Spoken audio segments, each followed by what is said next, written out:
क्योंकि मैंने इतनी बार कोशिश की, ऐसा कीड़ा कभी नहीं रहता अभी कि मैं रोज रोज सोचता हूँ मुझे स्टार्टअप करना है या मैं रुकता तो और कर लेता। भाई बहुत रुका, बहुत कोशिश की, नहीं हुआ। कोई और इसलिए कर पा रहा है क्योंकि उसका दिमाग दूसरी तरह वायर्ड है। नमस्कार दोस्तों, मेरा नाम है अर्नब नायक। आप देख रहे हैं स्टार्टअप ज्ञान। और यूजुअली हम एंटरप्रेन्योर्स का इंटरव्यू लेते हैं, पर इस बार हमने सोचा कि यार थोड़ा इन्वेस्टर का भी पर्सपेक्टिव लेके आया जाए। और नेक्सस वेंचर पार्टनर्स, जिन्होंने कई सारे फेमस स्टार्टअप्स जैसे कि जोमैटो, स्नैपडील, अनअकैडमी, डिलीवरी, इन सब में इन्वेस्ट किया है, उनके प्रिंसिपल प्रतीक पोद्दार सर, उनके साथ हमने इंटरव्यू किया। इन्होंने पर्सनली काम किया है न्यूटन स्कूल, प्रतिलिपि, रैपिडो इत्यादि के साथ, और जानने की कोशिश करी कि यार ये वीसी फर्म के पास इतना पैसा आता कहाँ से है, कैसे वो डिसाइड करते हैं यार किस स्टार्टअप में कितना इन्वेस्ट करना है, कितना स्टेक लेना है, क्या टर्म्स एंड कंडीशन होती है, कितना प्रेशर होता है वीसी फर्म में। जो भी मतलब हम सबके डाउट्स होते हैं वो सब हमने पूछने की कोशिश करी। और हाँ यार, एंड में जो हमारे स्टार्टअप ज्ञान के कुछ लकी मेंबर्स ने खुद लाइव क्वेश्चन पूछा प्रतीक सर से, तो वो क्वेश्चंस भी मिस मत करना। इसके अलावा प्रतीक सर आईटी बॉम्बे के ग्रेजुएट हैं, खुद 3 टाइम्स एंटरप्रेन्योर्स रहे हैं, तो उन्होंने अपनी भी लर्निंग्स और इनसाइट शेयर करी है। तो होपफुली आपको इंटरव्यू से काफ़ी कुछ सीखने को मिलेगा। और आगे का डिस्कशन अब हम इंटरव्यू के बाद करते हैं। तो अब हम जल्दी से प्रतीक सर टू स्टार्टअप ज्ञान। Thank you Arnab, thank you for inviting me. मजा आएगा बात करने में। तो सर पहला क्वेश्चन यही रहता है कि मेरे पास आइडिया है, अब फंडिंग कैसे मिलेगी, क्योंकि सब कोई फंडिंग के न्यूज़ पढ़ते हैं, बट इसका एक्चुअल में प्रोसेस क्या है? तो अर्नब देखो, सबसे पहले तो फंडिंग कितनी चाहिए और उस तरह की कंपनी के लिए कौन सा इन्वेस्टर सही है, इसके लिए थोड़ी जानकारी होना जरूरी है। जैसे हम लोग वीसी फंड है, तो हम लोग जिस साइज के फंड है, हम लोग टिपिकली 3 करोड़ रुपए से लेकर 25 करोड़ रुपए, 30 करोड़ रुपए तक देते हैं एक स्टार्टअप को एक राउंड में। अगर आपको चाहिए कि उससे कम पैसे चाहिए, कुछ माइक्रो वीसी फंड्स होते हैं, एंजल्स होते हैं जिनसे पैसे लिए जा सकते हैं। तो पहले तो थोड़ी सी अंडरस्टैंडिंग होना कि कितने पैसे हमें चाहिए और हम कौन से स्पेस में हैं। उस वीसी फंड ने उस स्पेस में कभी पैसे डाले या नहीं डाले, वो वीसी फंड उस स्पेस पे बात करता है नहीं करता, उसके हिसाब से लिस्ट बनानी चाहिए। तो इन्वेस्टर्स, एंजल इन्वेस्टर्स, छोटे वीसी फंड्स, बड़े वीसी फंड्स, ग्रोथ फंड्स, अपन लिस्ट बनाएंगे तो बहुत सारे लोग मिल जाते हैं, लिस्ट बन जाती है। लेकिन अगर ऐसे सबको स्पैम करेंगे तो एफिशिएंट नहीं रहेगा। तो इट्स परहैप्स ज्यादा एफिशिएंट तब रहेगा कि मेरी रिक्वायरमेंट के हिसाब से, मेरे स्पेस में मुझे कितने पैसे चाहिए, उसके हिसाब से कौन कौन से लोग, उनका लिस्ट बनाए। अब फिर उनको रीच आउट करें। हम लोग सबका काम है अच्छे एंटरप्रेन्योर से बात करना, उनके विजन को सुनना। तो हम लोग सब लिंक्डइन पे, ईमेल पे एक्सेसिबल रहते हैं इन जनरल। तो किसी भी वीसी को अगर लिंक्डइन पे रिक्वेस्ट भेजोगे और मैसेज कर दोगे तो मोस्ट प्रॉब्लम रिप्लाई आएगा। और रिप्लाई नहीं आ रहा तो इसलिए नहीं आ रहा क्योंकि वो उसके लिए फिट नहीं है। तो दैट्स वन। दूसरा समझना ये जरूरी है, देखो ज्यादातर लोगों से जिनसे मैं बात करता हूँ जो बोलते हैं कि फंडिंग चाहिए, मैं तो रियलाइज ये करता हूँ कि वो बहुत सारे दोस्त लोग ऐसे होते हैं जिनको न्यूज बहुत पढ़ते हैं ना, फंडिंग में ये हो जाता है, तो थोड़ा सा एक दूर से ज्यादा ज्यादा शाइनी सी चीज लगती है कि अपन को इन्वेस्टमेंट रेज कर लेना चाहिए। But taking a step back, her startup को फंडिंग रेज करनी भी नहीं चाहिए। तो वीसी फंडिंग एक स्पेसिफिक तरह के स्टार्टअप्स के लिए है। Not all good businesses are VC fundable in some sense और शुड टेक वीसी मनी। मतलब VCs would want to give money, VC तो पैसा देना चाहेंगे, लेकिन ऐसा नहीं कि स्टार्टअप को वीसी से पैसा लेना चाहिए। इतनी सारी बड़ी कंपनियां बनी है दुनिया में, देश में, जो कि बिना वीसी फंडिंग के बनी है। तो कंपनियां बनती है वीसी फंडिंग के बिना, क्योंकि 15-20 साल पुराना नया नया एक्टिविटी है, इसलिए ज्यादा एक्साइटमेंट होता है। तो मैं बहुत बार दोस्तों को ये भी बोलता हूँ, यार अच्छा बिजनेस बना रहे हो, वीसी से रेज करना तुम्हारे लिए मुश्किल भी है और शायद तुम्हारे लिए फायदेमंद भी नहीं है। तो वो भी एक एंगल नोटिस करना चाहिए। सर अब ये क्वेश्चन आता है कि जैसे बहुत लोग बोलते हैं कि हमारे पास बहुत बढ़िया आइडिया है, तो क्या उनको सिर्फ आइडिया के साथ एक वीसी को पिच करना चाहिए, या उनको इनिशियल क्या क्या स्टेप्स खुद से करने चाहिए before pitching to an VC? तो देखो, मैं ऐसे सोचता हूँ कि स्टार्टअप बिल्डिंग जो है वो हाइपोथेसिस टेस्टिंग है।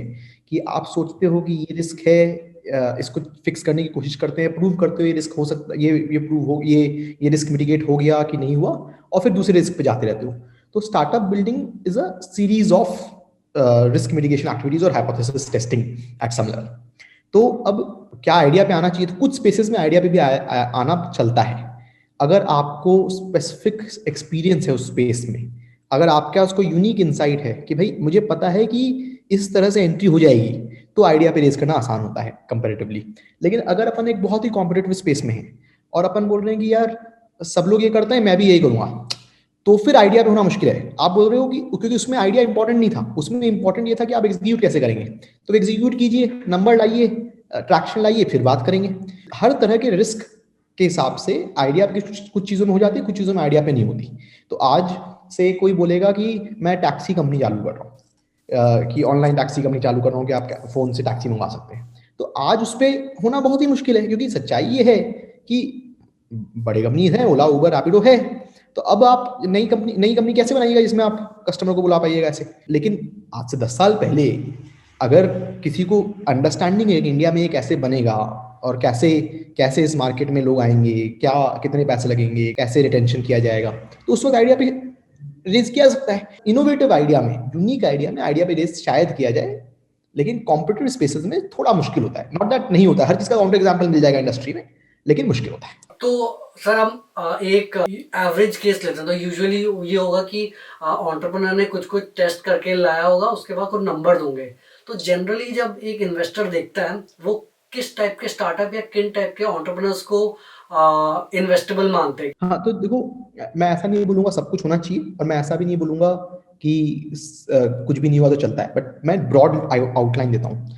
तो इन जनरल अगर आपके पास एक यूनिक इंसाइट है, बिकॉज ऑफ आइदर आपने वो प्रॉब्लम खुद फेस की है, या आपने ऐसी कंपनी में काम किया है जहाँ आपने वो प्रॉब्लम पहले देखी है, तो आसान होता है, पहला। दूसरा, अगर आपको जेन्युइन डीप पैशन है किसी एक प्रॉब्लम के पीछे, और आपका पैशन का एक रीजन दिखता है, कि हमें दिखता है कि यार ये, कि आप कुछ भी हो जाए इस प्रॉब्लम को सॉल्व करके ही सांस लोगे, तो कंपेरेटिवली ईजियर होता है। देखो, ज़्यादातर वीसी फंड्स जो होते हैं उनका एक फंड साइज का एक लिमिट होता है, उसके हिसाब से एक आउटकम का साइज का लिमिट होता है। इट्स एक्चुअली वेरी इंपॉर्टेंट कि हम लोग बड़े मार्केट साइज की कंपनी बन रही है, तो बहुत सारे स्पेसेस में मार्केट साइज छोटा होता है, कि बिजनेस तो अच्छा बन जाएगा, लेकिन बहुत बड़ा बिजनेस शायद नहीं बन सकता।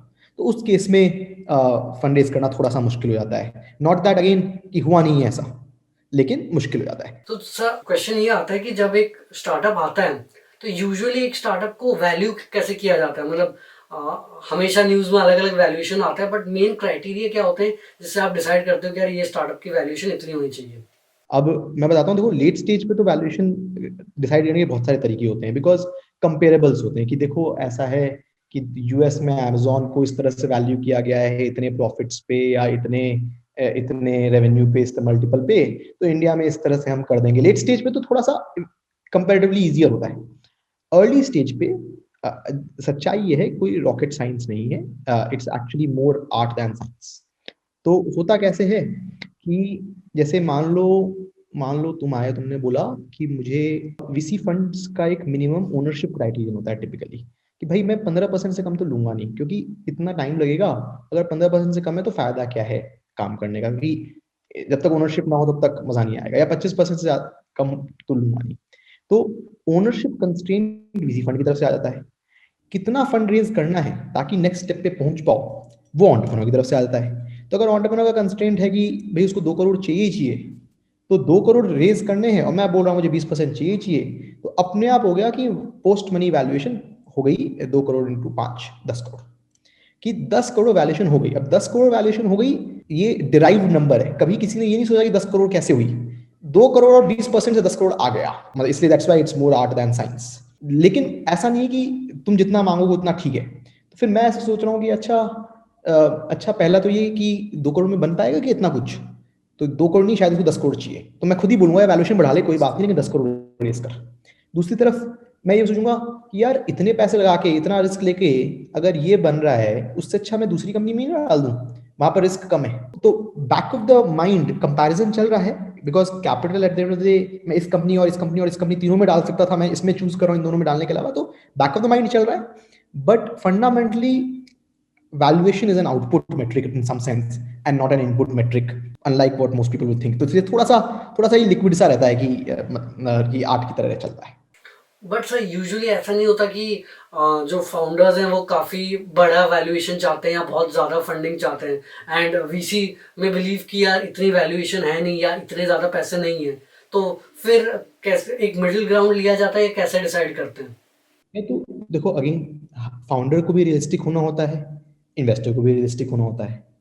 फाउंडर के पर्सपेक्टिव से अगर उसने बहुत ज़्यादा नंबर कोट किया, तो इन्वेस्टर बोलेगा यार थोड़ा महंगा हो गया, मतलब तुम अच्छी कंपनी बना सकते हो, तुम एक्सेप्शनल आदमी हो, बट मेरे लिए महंगा हो गया तो फिर मैं नहीं करूंगा। अगर कोई एक मिल गया जिसने जो ज्यादा देने को तैयार, तो फाउंडर के लिए अच्छा है, अगर वो अच्छा इन्वेस्टर है, साथ में हेल्प करेगा तो बढ़िया है।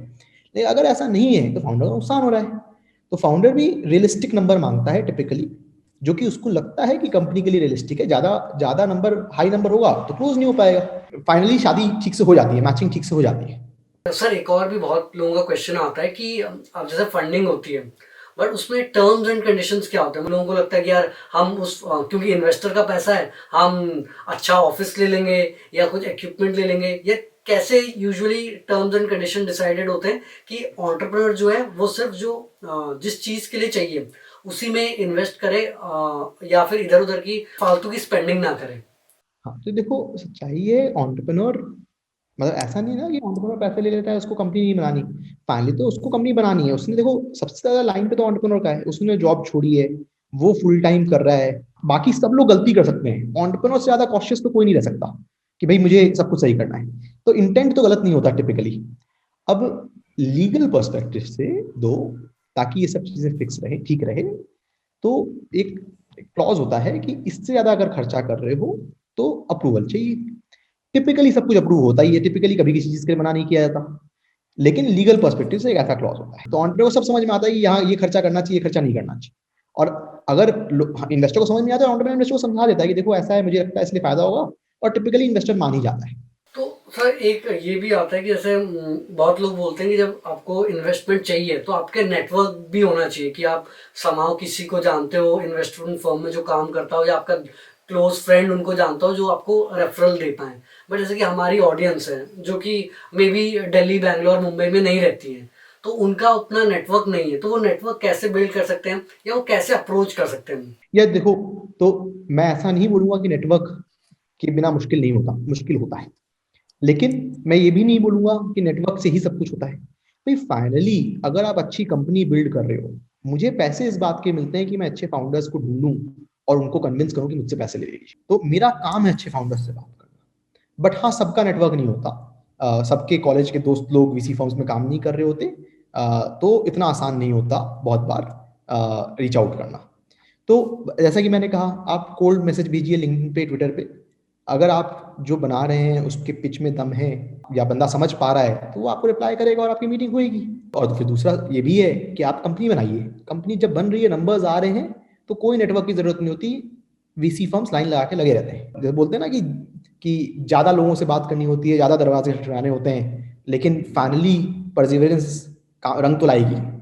बट मैं बिल्कुल क्लेम नहीं कर रहा इजी है, बट कंपनी बनाओगे तो इन्वेस्टर का काम है आपसे बात करना, और इन्वेस्टर बात करेगा। और सर एक चीज जो आपने यहाँ पर बताई कि आप अगर कोल्ड ईमेल या लिंक्डइन में मैसेज भेजते हो और अगर आपके पिच में दम है तो इन्वेस्टर रिप्लाई बैक करेंगे।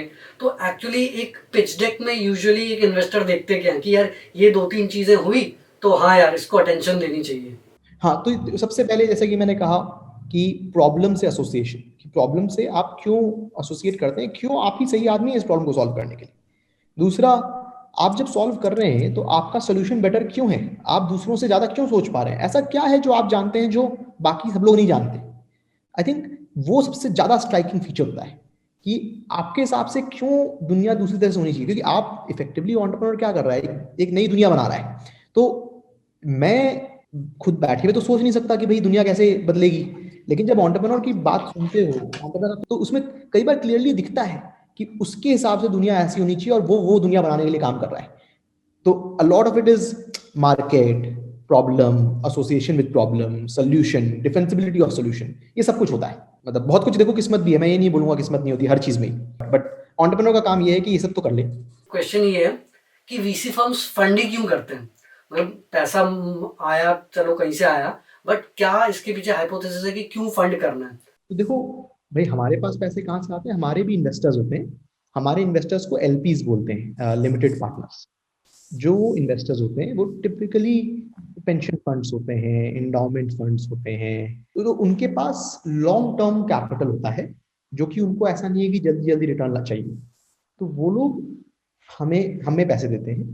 तो जो हर कुछ सालों पे हम लोग फंड रेज करते हैं, एक फंड का अमाउंट डिसाइड होता है कि इतना बड़ा फंड कर रहे हैं, और ये लोग सब कुछ कुछ पैसे उसमें डालते हैं। जैसे ये जो आपने बोला कि ये लोग डालते हैं, ये लोग कौन होते हैं? क्या ये बहुत रिच पीपल होते हैं, या ये जो आप बोल रहे हैं पेंशन फंड, एंडोमेंट फंड, ये कहाँ से आता है पैसा? यार पेंशन फंड तो जैसे आज जब तुम नौकरी कर रहे हो सरकारी जगह पे, तो तुम्हारे पेंशन अकाउंट में कुछ पैसे डालते जा रहे हैं ना, वो जो पैसे जहां जा रहे हैं वो पैसे पेंशन फंड में जाते हैं। क्योंकि अब सारा कैश जो जनरेट हो रहा है, भाई आज तुमको 100 रुपया महीना पेंशन मिल रही है, तो 100 रुपया महीना गवर्नमेंट साइड में रख रहा है ना, कहाँ रख रहा है? एक अकाउंट में रख रहा है। अब वो अकाउंट सारा जितने पैसे उस पेंशन के हैं वो पेंशन फंड हो गया। फिर सिमिलरली जब कॉलेज को कोई इंडोमेंट देता है कि ये लो 600 करोड़ रुपए और 600 करोड़ रुपए आगे तुम यूज करना, तो ऐसा तो है नहीं कि कॉलेज उसी दिन 600 करोड़ रुपए को यूज कर लेता है। तो जब तक उसके पास पैसे रहते हैं अकाउंट में, वो इंडोमेंट फंड होता है। ज्यादातर टॉप वीसी फर्म्स के पैसे ऐसे ही लॉन्ग टर्म कैपिटल वालों से होते हैं। उनके पर्सपेक्टिव से वो लोग दुनिया में पैसे डाल रहे हैं कि दुनिया का ग्रोथ हो, और कैपिटल अलोकेटर है कि यहाँ पैसा ज्यादा बनेगा, यहाँ पैसा कम बनेगा, लेकिन वो जनरली वो दुनिया के ग्रोथ में पैसे डाल रहे हैं कि दुनिया आगे बढ़ेगी और हम सब साथ में आगे बढ़ेंगे। अब उसमें लेकिन हर आदमी कैपिटलिस्टिक है, तो वो भी सोच रहे हैं कि उनको ज्यादा से ज्यादा पैसे कमाने हैं। उसने नेक्सस को जब पैसे दिए, तो नेक्सस भी एक्सपेक्ट कर रहा है कि नेक्सस ज्यादा से ज्यादा पैसे कमा के देगा। अब नेक्सस ज्यादा से ज्यादा पैसे कैसे कमा के देगा? उन कंपनी में पैसे डाल के जो कि हमें ज्यादा से ज्यादा पैसे कमा के देगी। तो the reality is, I think सोचो तो बड़ा ब्यूटीफुल हो जाता है कि टॉप से पैसे नीचे तक कैपिटल अलोकेटर्स के पास जा रहे हैं, जिसके पास सबका इंसेंटिव यही है कि वो ज्यादा से ज्यादा पैसे कमाएं, और सब लोग इफेक्टिवली फिर उस स्पेस में पैसे ज्यादा जाते हैं जिस स्पेस में हम सबको लगता है कि ज्यादा पैसे बनेंगे और वो स्पेस आगे बढ़ रहा है। तो एंड मतलब that's a very beautiful way to visualise how flow of money is happening. अब हमें जो पैसे मिलते हैं उसमें अगर हमें 100 रुपए मिलते हैं तो उसका कुछ परसेंटेज हमें फीस की तरह मिलता है। छोटा सा अमाउंट होता है, वो इसलिए होता है ताकि हम अपने खर्चे निकाल पाए, फ्लाइट्स आना जाना, लोगों से मिलना, थोड़ी बहुत सैलरी एंड सो ऑन। लेकिन ज्यादातर पैसे जो हम बनाना चाहते हैं वो बनाना चाहते हैं जब रिटर्न हो जाए फंड, तो जो प्रॉफिट हो कि 100 रुपए आपने हमें दिए थे, मान लीजिए कुछ रुपए हमने फीस में रख लिए, बाकी हमने पैसे इन्वेस्ट किए, उसमें से कुछ रिटर्न आया, वो रिटर्न में आपको पहले तो 100 रुपए आपको वापस कर दिए, उसके बाद जितने पैसे रहे उसका एक परसेंटेज हम प्रॉफिट जो इफेक्टिवली बना उसका एक परसेंटेज हम रख लेते हैं, और वो हम उसके लिए काम करते हैं। तो हमारा इंसेंटिव अलाइंड है।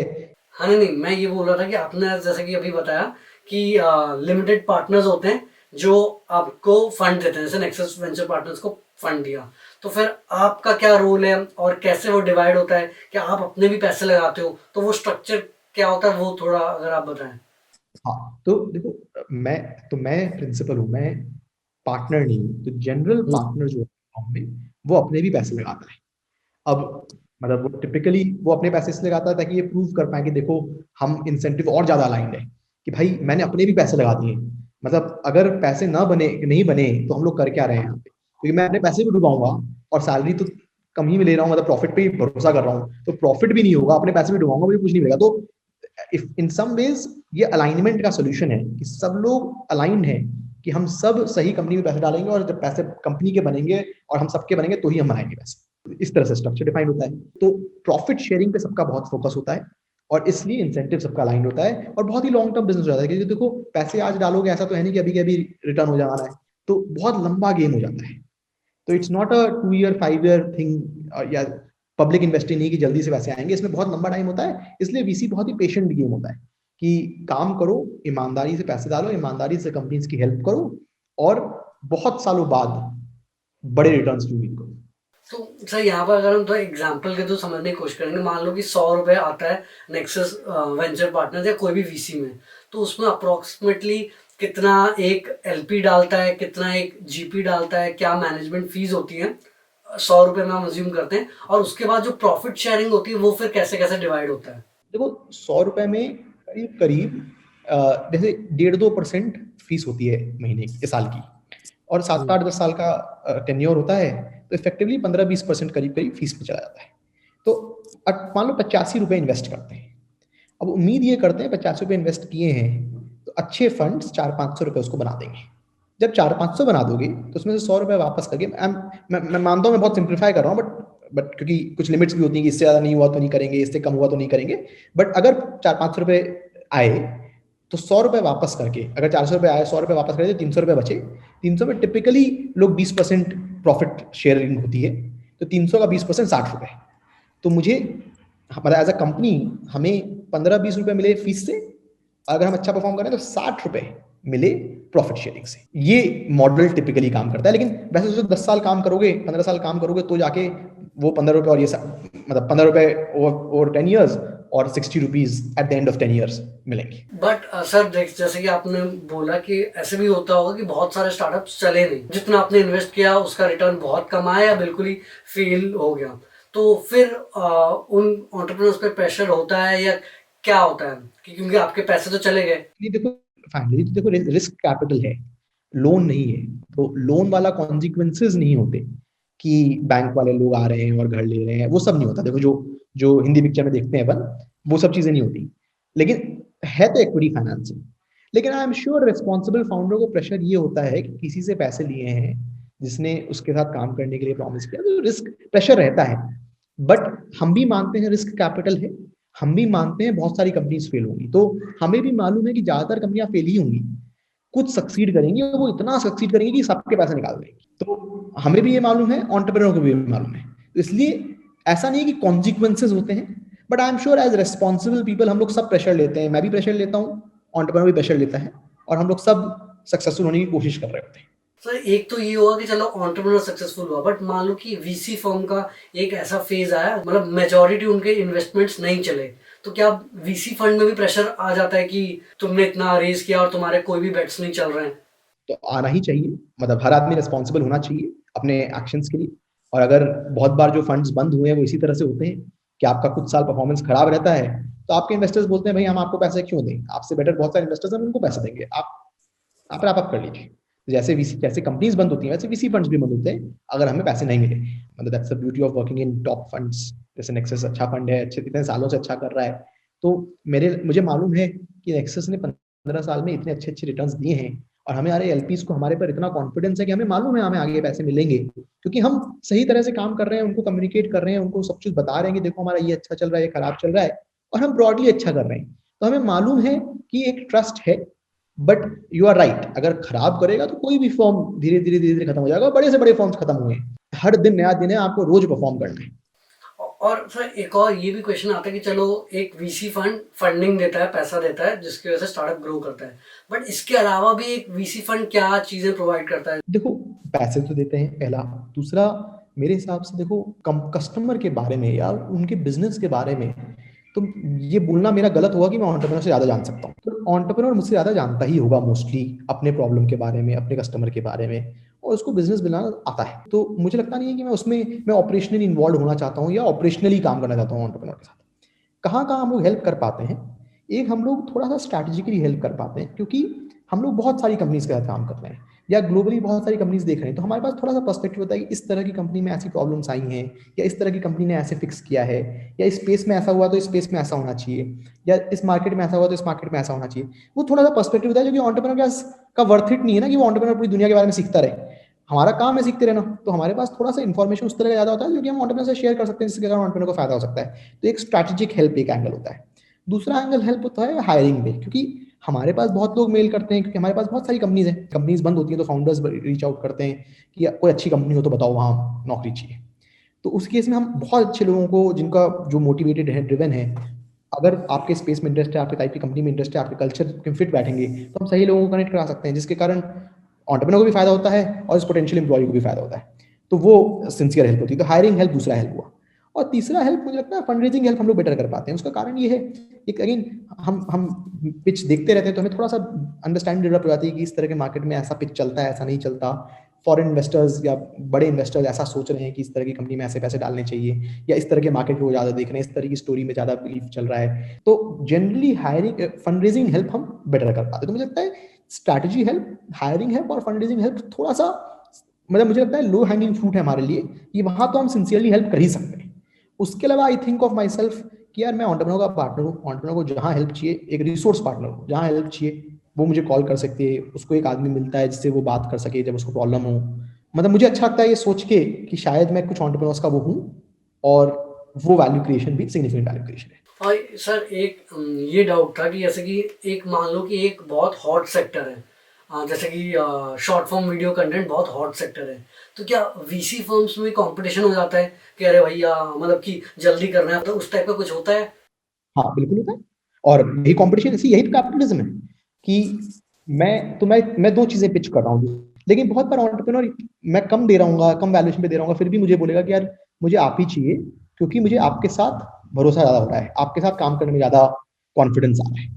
भाई फाइनली तो पैसे तभी बनेंगे जब कंपनी बनेगी, तो एंटरप्रेन्योर को भी पता है ये। तो कई बार एंटरप्रेन्योर वैल्यूएशन के बेसिस पे चूज नहीं करता, बट हाँ ऐसा होता है कि बहुत वीसी फॉर्म्स होते हैं तो दाम भी बढ़ जाता है, अमाउंट ऑफ फंड रेज भी बढ़ जाता है।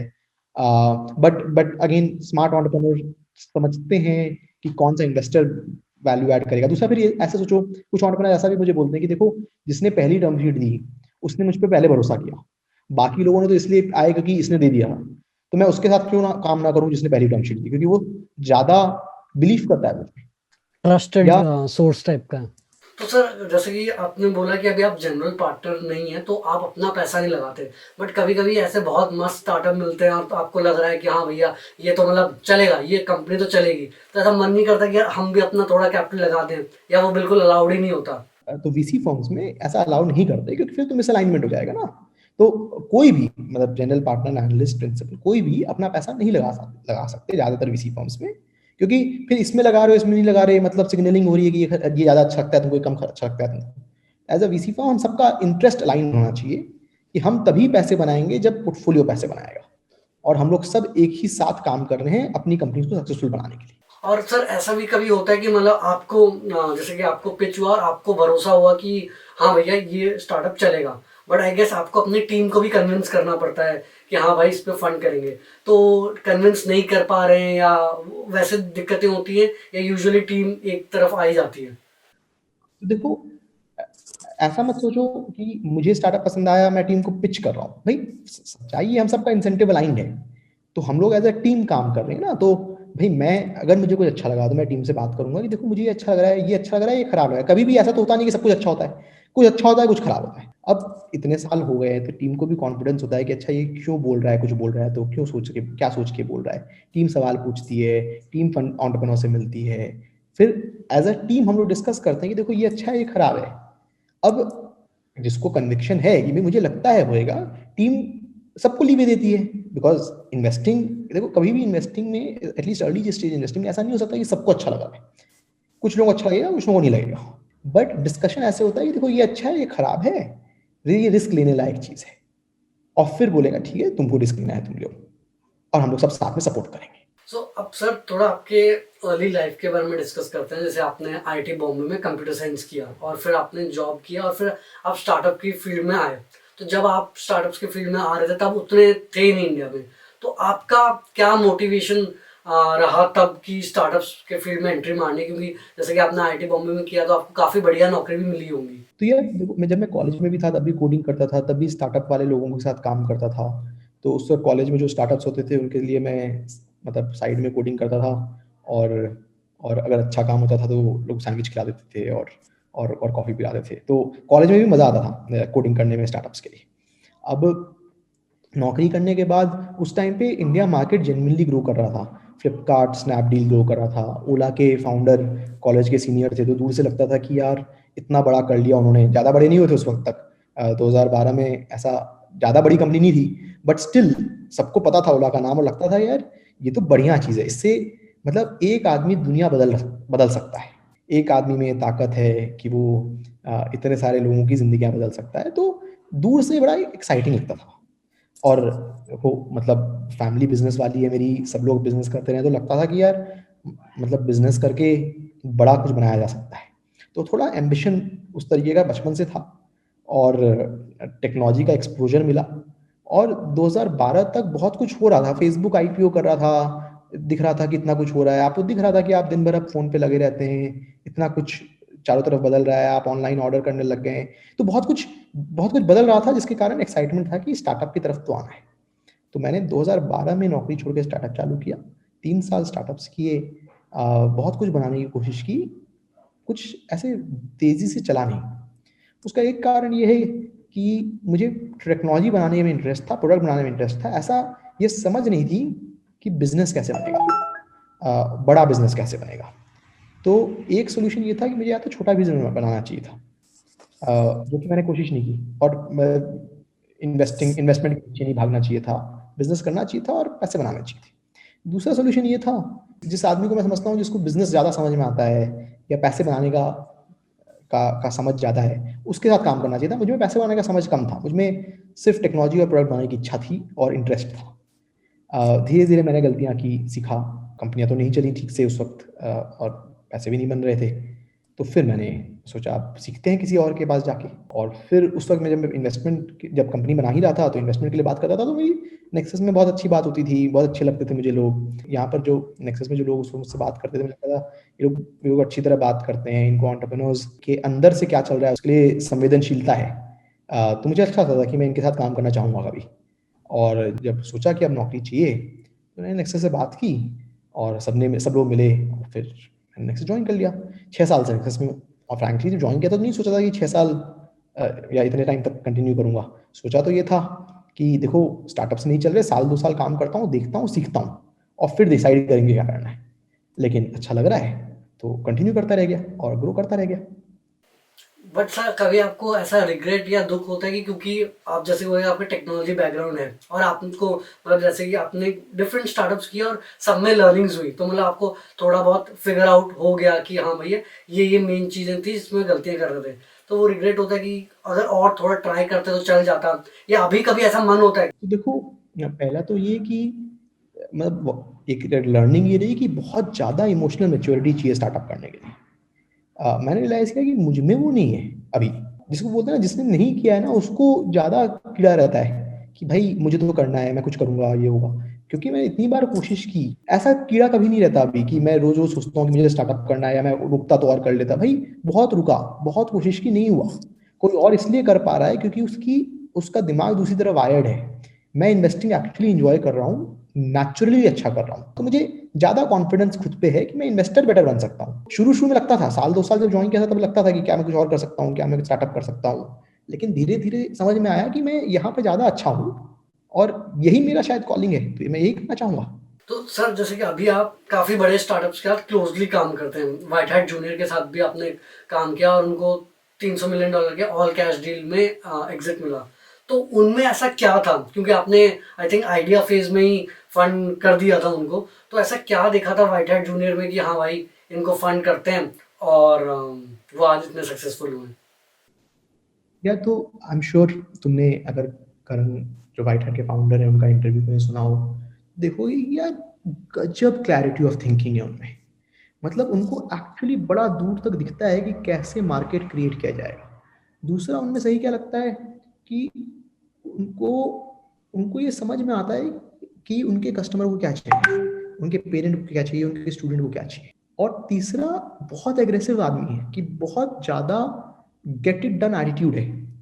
Because of these three things उनसे मिलते हो तुमको मालूम है कि उनमें पैसे तो डालने चाहिए। अब ऐसा है कि जब आइडिया सुनाते हैं तो देखो क्वेश्चन आता है कि यार इतने पैसे कोडिंग सीखने के कौन देगा, बच्चे को पैसे क्यों दिए जाएंगे, इतने कितने पेरेंट्स हैं जो इतना पैसा दे सकते हैं, थोड़ा महंगा लगता है दूर से। लेकिन लेकिन उनके साथ बात करो तो लगता है कि ये आदमी क्रिएट करेगा मार्केट, क्योंकि ये ये नीड क्रिएट कर देंगे। इनको समझ है कस्टमर के माइंडसेट की, और इनको वो जो ट्रेंड है, जो अंडर वाटर है कि सब लोग कोडर बनना चाहते हैं और सब लोग कोडिंग की तरफ जाना चाहते हैं देश में, वो उनको दिख रहा है और पैसे भी देंगे। और मैं ऐसा आदमी हूं कि मैं एग्जीक्यूट कर दूंगा।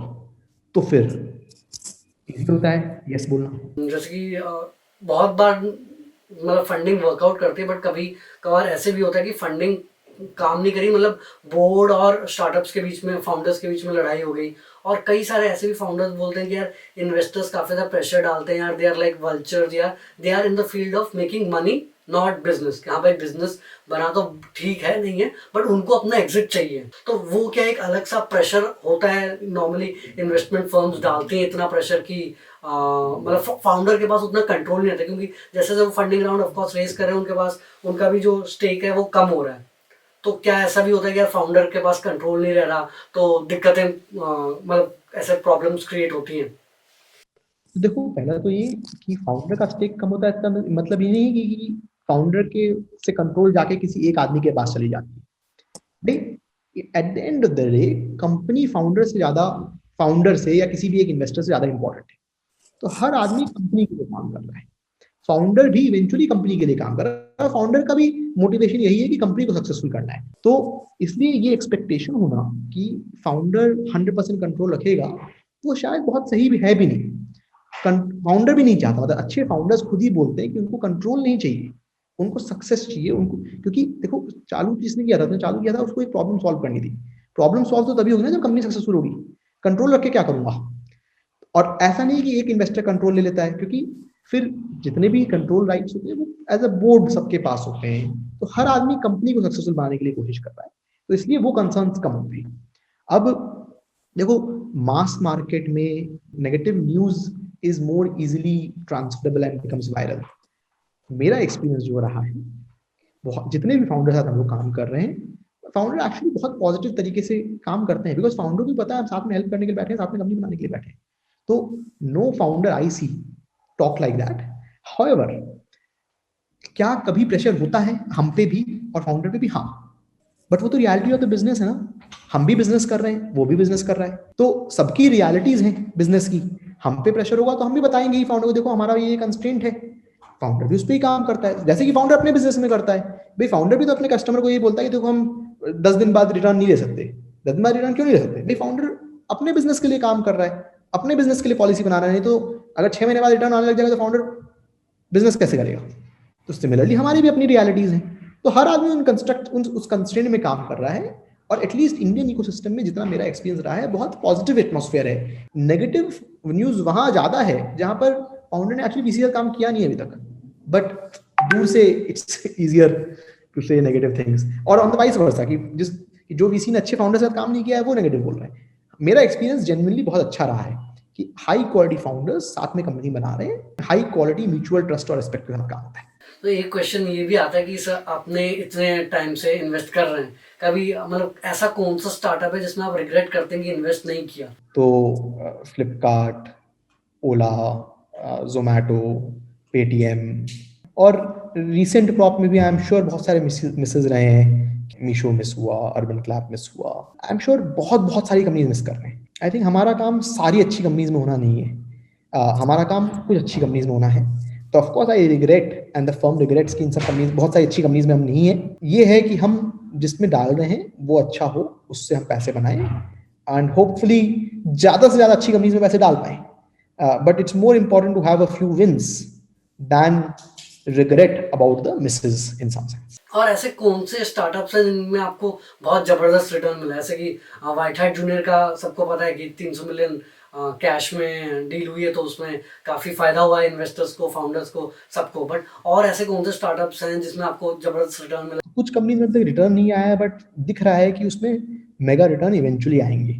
तो पोस्टमैन, अन अकेडमी में, दोनों में हमारा सिग्निफिकेंट ओनरशिप है, दोनों में हम अर्ली इन्वेस्टर्स थे, और दोनों दिख रहा है कि बहुत बड़ी कंपनीज के रास्ते में है। ध्रुवा, डिलीवरी भी उसी स्टेज पे हैं कि दिख रहा है कि बहुत बड़ी कंपनीज बनेंगी। स्नैपडील, जोमैटो भी बहुत बढ़िया कर रही हैं, और जिनसे एग्जिट हो गया है उसमें व्हाइट हैट आप जानते ही हो, रैंचर लैब्स करके कंपनी जिसका इस साल एग्जिट हुआ है, फिनोमिनल आउटकम। तो वो फाउंडर ने पहले एक और कंपनी बनाई थी जिसमें हमने पैसे डाले थे, तो उसमें भी हमने एग्जिट लिया था, और फिर दूसरी कंपनी बनाई, फिर से हमने पैसे डाले और फिर से उसमें एग्जिट मिला। तो रैंचर लैब्स है। पबमैटिक जैसे मैंने बताया आईपीओ किया तो उसमें एग्जिट होगा। क्लोवर हेल्थ करके कंपनी है जिसने आईपीओ किया, स्पैक किया, अभी उसमें एग्जिट होगा। टैलेंट स्प्रिंट में एग्जिट हुआ। तो आई थिंक बहुत सारी कंपनीज में रिसेंट एग्जिट्स भी रहे हैं, और बहुत सारी कंपनीज हैं लकीली जिसमें हम लोग पार्टिसिपेट किए हुए हैं, जो कि on the path to supreme और सुप्रीमली ऑसम सक्सेस है। सर एक ये भी क्वेश्चन आता है कि कौन से ऐसे स्टार्टअप प्रोडक्ट्स हैं या स्टार्टअप्स हैं जो अर्ली फेज में है और आप मतलब इन्वेस्टमेंट से रिलेटेड नहीं हो, बट आप उनके प्रोडक्ट्स रेगुलरली यूज करते हो या आपको पसंद है उनके प्रोडक्ट्स और आपको लगता है कि फ्यूचर में बहुत पोटेंशियल है? एक ट्रू कॉलर यूज करके जेन्युइनली मजा आता है कि जेन्युइनली प्रॉब्लम सॉल्व होती है, कि किसका फोन आ रहा है, स्पैम आ रहा है, पता चल जाता है। फिर पोर्टफोलियो कंपनी में जेन्युइनली मुझे प्रतिलिपि यूज करके मजा आता है। कि कॉमिक्स भी पढ़ सकता हूँ और इतनी सारी कहानियाँ पढ़ सकता हूँ और सुबह से शाम लगे रहते हो और जेन्युइनली लगता है कि सारे इमोशंस के रोलर कोस्टर को आप एक्सपीरियंस कर पाते हो प्रतिलिपि पे। ग्लोबल प्रोडक्ट्स में पर्सनली मुझे नेटफ्लिक्स और हॉटस्टार पे तो इतना टाइम स्पेंड करते हैं कि जेन्युइन वैल्यू क्रिएशन है और दोनों में पैसे भी आई नो पूरा मतलब आई नो कुछ ही लोग दे पा रहे हैं अभी, बट नेटफ्लिक्स और हॉटस्टार दोनों में प्रीमियम सब्सक्राइबर होने का फायदा दिखता है। इतना कंटेंट जब चाहो देख सकते हो, तो एक्सपीरियंस बहुत ही बढ़िया होता है। मैं पर्सनली मुझे क्रेड बहुत पसंद है कि मैं क्रेड यूज़ करता हूँ और एक्सपीरियंस बढ़िया रहता है। गूगल पे, फ़ोन पे बहुत बढ़िया प्रोडक्ट्स हैं। तो मैं ग्लोबल प्रोडक्ट्स पे आता हूँ, स्टार्टअप्स नहीं है बट ट्रूली प्रॉब्लम सॉल्विंग हो रही है और high frequency use case definitely है।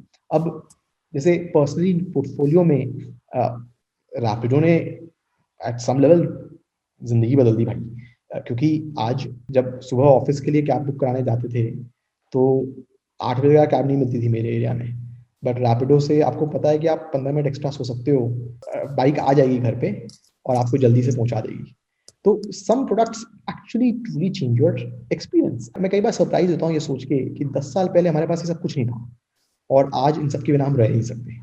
एक क्वेश्चन था ये भी आता है कि यूजुअल जैसे कि आप जब मतलब नेक्सस वीपी या कोई भी वेंचर फर्म इन्वेस्ट करता है वो यही होता है कि टेक फील्ड में हो तो स्केल करेंगे, पैसे कमा लेंगे। बट आजकल आप देखो सर कंटेंट फील्ड में काफ़ी स्टार्टअप्स हैं, मान लो for YouTube channel for example, बहुत बेसिक एग्जांपल है। मतलब यूट्यूब चैनल्स के आप देखोगे कि बहुत ज़्यादा रीच है, मतलब इंडिया में आप देखोगे कुछ कुछ ऐसे भी यूट्यूब चैनल्स हैं जो कि एशिया के बिगेस्ट हैं।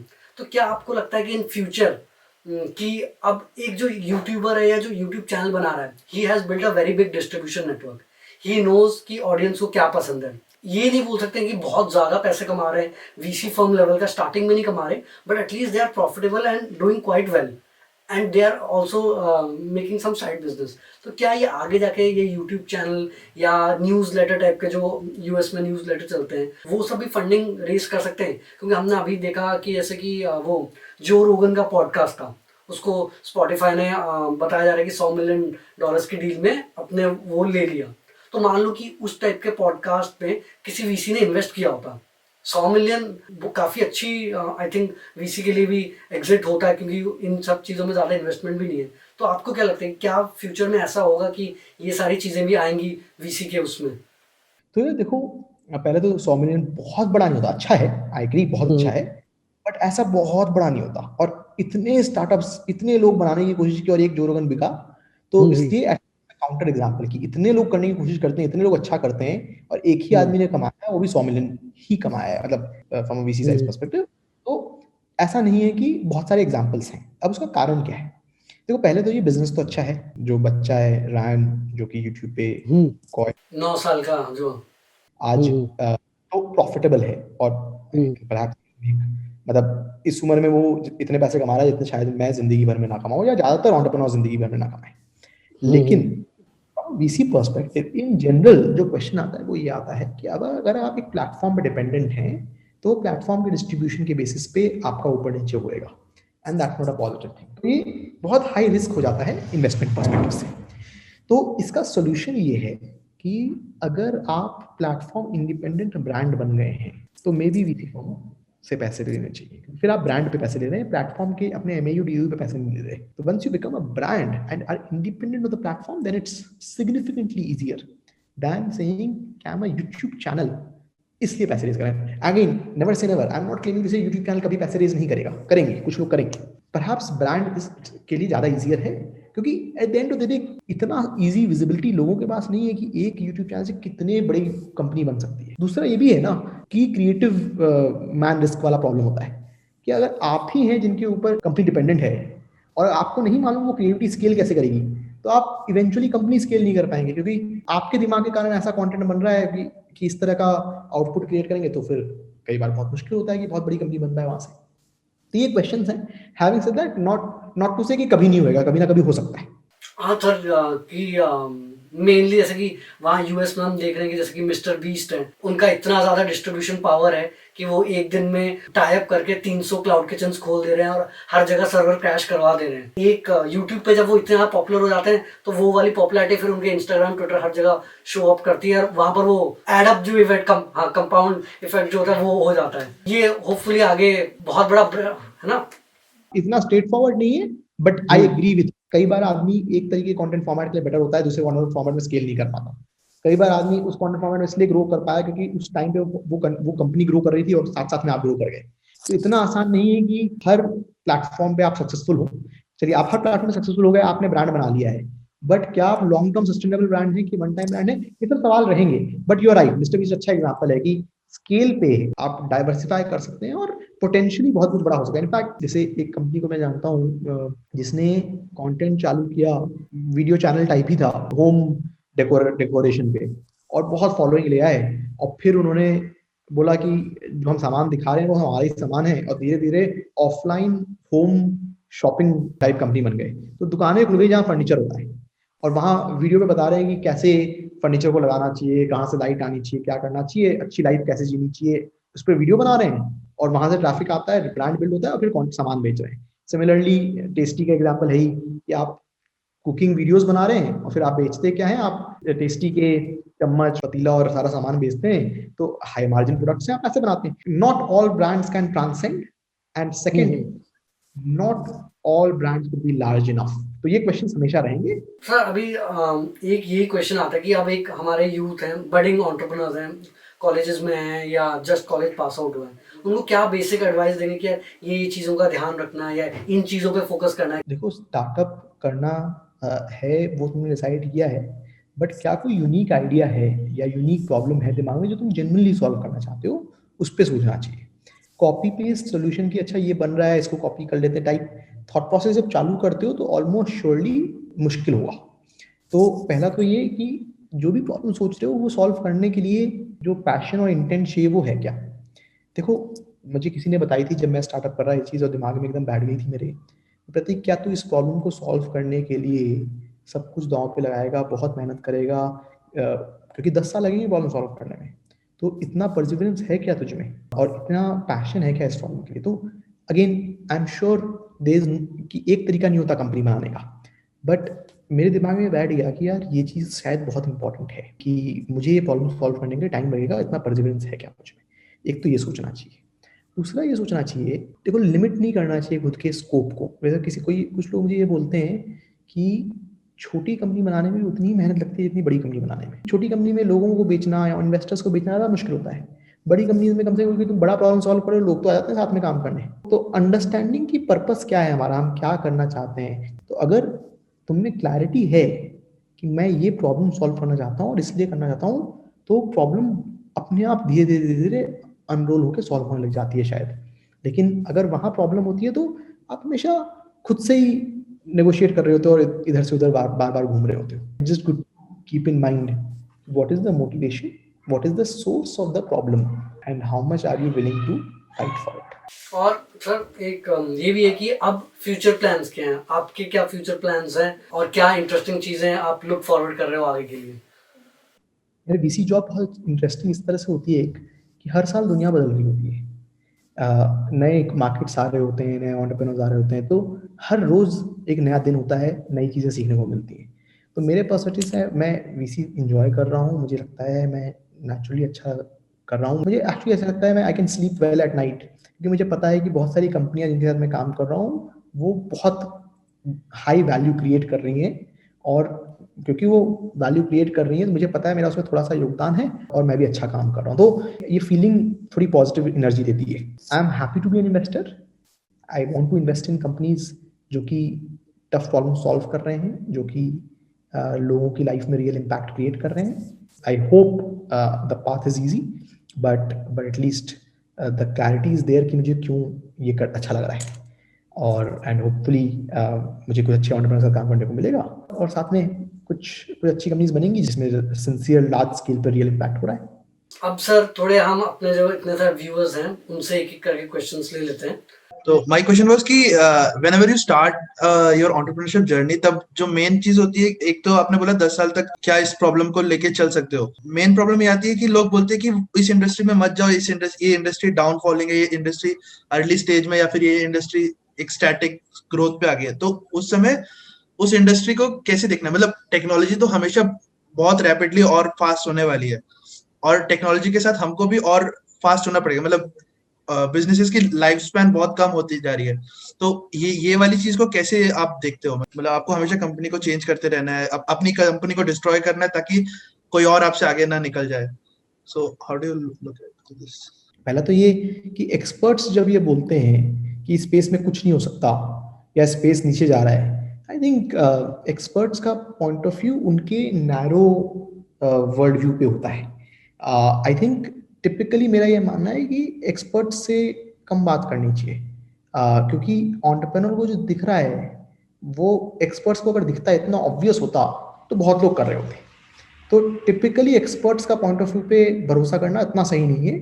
मैं एंटरप्रेन्योर के कन्विक्शन पे ज़्यादा भरोसा करना चाहता हूँ। अगेन पैरानॉइड होना बहुत इंपॉर्टेंट है। तो एक किताब है एंडी ग्रोव की जो इंटेल के फाउंडर थे, इंटेल के सीईओ थे, जो ये बताते हैं कि पैरानॉइड होने का फ़ायदा क्या होता है, और एंटरप्रेन्योर को, सीईओ को हमेशा पैरानॉइड होना चाहिए कि आप यहाँ हो, ग्रो किए, यहाँ पहुँच गए, लेकिन नीचे कोई आके आपको उल्टा सकता है। इसलिए बहुत इंपॉर्टेंट है कि आप हमेशा अपने ग्रोथ की तरफ देखें, बट कवर करते रहें कि कहाँ से आपको कोई टॉपल कर सकता है। And that's the right strategy कि हमेशा हमेशा पैरानॉइड होके मार्केट को बहुत ही पैनी नजर से इवैल्यूएट करते रहना चाहिए। सर एक क्वेश्चन था कि sir what are the qualities a entrepreneur need to keep their startup rolling? Like people have this idea कि यार over optimism, neglecting the problem that's on the society and all those, like problem तो ढूंढ रहे हैं but उसका जो negative part है उसको वो skip down कर रहा है. What are the qualities actually at the end of the day someone need to roll up their startup? So entrepreneurship is difficult, right? So there's no doubt about it.